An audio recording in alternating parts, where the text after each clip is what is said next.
Hi there, Bren White with a brand new series here on YouTube, Look Up. There are three things that all humans need to learn daily from Jesus Christ. The first thing that you need to learn from Jesus is to look up. When you wake up in the morning, the first thing you need to do is to look up to the source of your life, of your breathing. Look up to the source of who you are, your identity, your purpose for being on earth. There are three things Jesus shows us by his daily living. He doesn't just talk about it, he does it. He was looking up. He was praying up as he was looking up. And he was thinking upward, heavenly thoughts, if you will, the way the Apostle Paul tells the Colossians to think, those Christians in Colossae. Now, there are so many things in the Bible, in the Word of God, that instruct us about looking up and the reason for it. Now, I know that as you were growing up, you heard somebody say to you, you need someone to look up to, or somebody needs someone to look up to. Where did that come from? Where does that language even come from? There's actually a hardwired design in the human brain. And neuroscientists have discovered and have done a lot of writing on it recently, how looking up is such a positive thing to do in terms of your brain chemistry and your body chemistry, your physiology. It is good for you to look up. The act of looking up into the sky, into the clouds, is good for you in terms of your overall health.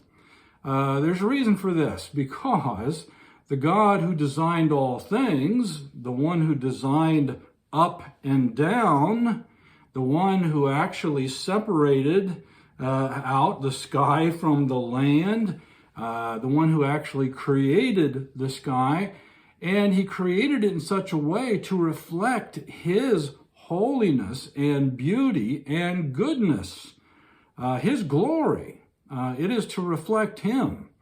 And so he made you and I in his image with this hardwired system where we look up to him. You may have heard stories of soldiers in the middle of warfare who had never prayed before in their lives, and they are on the brink of death, and they decide to do something in themselves. Nobody's telling them, nobody's coercing them. They decide, using their own brain, to pray, and they look up to pray. This is because it's designed in. This is the way human beings are built, even if they pretend that it's some other way. This is the reality, and it comes out in moments like that. Difficult moments between life and death. Now, back in Genesis chapter 1, we see where all of this started. And the God who made all things, in Genesis chapter 1, in the Bible, it says in 1 verse 7, God called the space that he had created sky. He created the sky. Job actually writes later, he said, God stretches the northern sky over empty space and hangs the earth on nothing. That is an amazing description, He goes on in Genesis 1:14, he says, God says, let these lights in the sky shine down on the earth.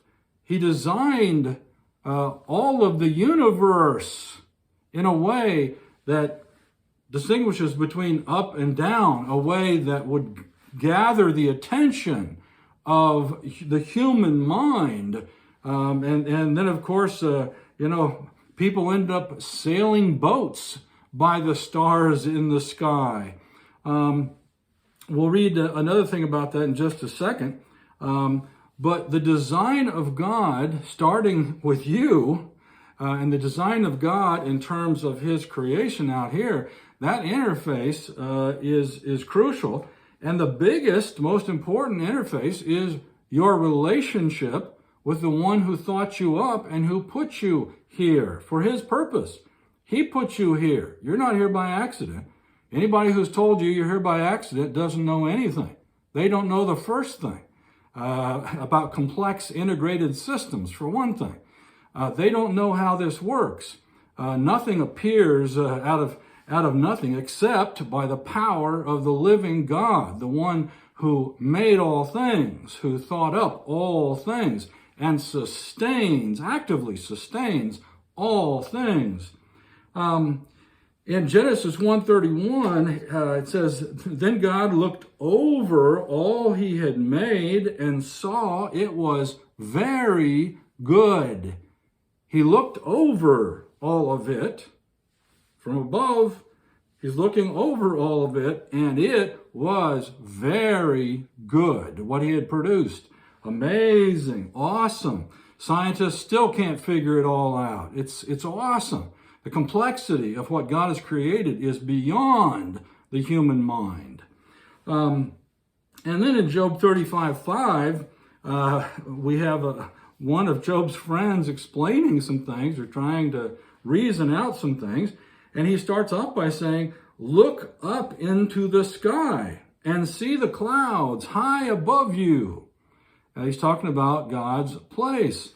Later on, we hear from the apostles, and even through Luke in Acts, where Stephen is being stoned, and he is looking up into heaven as he is dying, and he sees Christ on the throne, the right hand of God in heaven, up. Now, there's all kinds of reasons for doing this. It's interesting how these days you get so busy. You and I get so busy. The busyness is killing us. Between the technology trap and just outright busyness, we are losing our way spiritually, emotionally, even overall health. We're losing our way. And so, as long as you are distracted by busyness, you will never become the person you are meant to be. It's just not going to happen. You actually have to focus on why you are here and on the person who put you here, and walking with him closely, looking up to him in order to grow as a human being, spiritually and emotionally and otherwise, to become the person that you're supposed to be, the whole person that you were intended to become. Now, very quickly, I just need to share a couple other things. We'll do this in a brief way every week, and you'll just have to go with me. Each time we'll go into something a little bit different, but connected to looking up. And so it's an interesting thing out of Isaiah 40:26. It says, "Look up into the heavens. Who created all the stars? He brings them out like an army, one after another, calling each by name. Because of his great power and incomparable strength, not a single one is missing." This may even be hard to comprehend for scientists. But God knows and keeps track of everything. A couple other things related to this. Isaiah 51:6-7 says, "Look up to the skies above and gaze down on the earth below, for the skies will disappear like smoke, and the earth will wear out like a piece of clothing. The people of the earth will die like flies, but my salvation lasts forever. My righteous rule will never end. God says, listen to me, you who know right from wrong. So this is important right now. You know right from wrong, you better. You who cherish my law in your hearts. Do not be afraid of people's scorn, nor fear their insults. This is back in Isaiah's time. Same thing is true today. Same thing is true today. We look up. Jesus, in Mark 6:41, he was providing for the masses in their need, their moment of need. And he took the 5 loaves and the 2 fish and he looked up toward heaven. What did he do in a tough situation? He looked up toward heaven, Jesus Christ, and he blessed these things. Then, breaking the loaves into pieces, he kept giving the bread to the disciples so they could distribute it to the people. He also divided the fish for everyone to share. And it was more than enough. It was more than enough because he looked up. He gave thanks. He looked up. He was looking in the right direction for provision. God is the one who has the power to bring things to bear in your daily living, no matter what it is. No matter what it is and what's going on in the world. Now, if you and I don't look up, we will never know why we're here and who put us here.